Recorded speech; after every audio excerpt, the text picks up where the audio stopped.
ଅଇଁଠା ଦହିବରା ବିକ୍ରି କରି ଥାନାରେ ଅଟକ ଦୋକାନୀ। କେନ୍ଦୁଝର ଜିଲ୍ଲା ଚମ୍ପୁଆ ବସଷ୍ଟାଣ୍ଡ ନିକଟରେ ଜଣେ ଦହିବରା ଦୋକାନୀଙ୍କ ଘୃଣ୍ୟ କାରନାମା ସାମ୍ନାକୁ ଆସିବା ପରେ ପୁଲିସର କାର୍ଯ୍ୟାନୁଷ୍ଠାନ।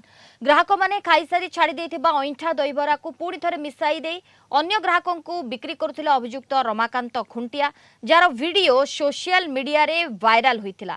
ଆଜି ସକାଳୁ ଉତ୍ତ୍ୟକ୍ତ ଲୋକେ ଦୋକାନୀଙ୍କ ଘେରାଉ କରିବା ସହିତ उत्तम मध्यम देथिबा जना पड़िछि। खबर पाई चंपुआ पुलिस और एनएसी कर्मचारी माने घटनास्थल रे पहुंचीथिले। रमाकांत बिक्री पाई रखिथिबा समस्त दहीबरा और अन्यान्य सामग्री को प्रशासन जबत करने सहित प्रस्तुत खाद्य नष्ट करा जायछि। चंपुआ पुलिस संपृक्त दोकानी रमाकांत खुंटिया को थाना रे अटक रखी तदंत करुछि।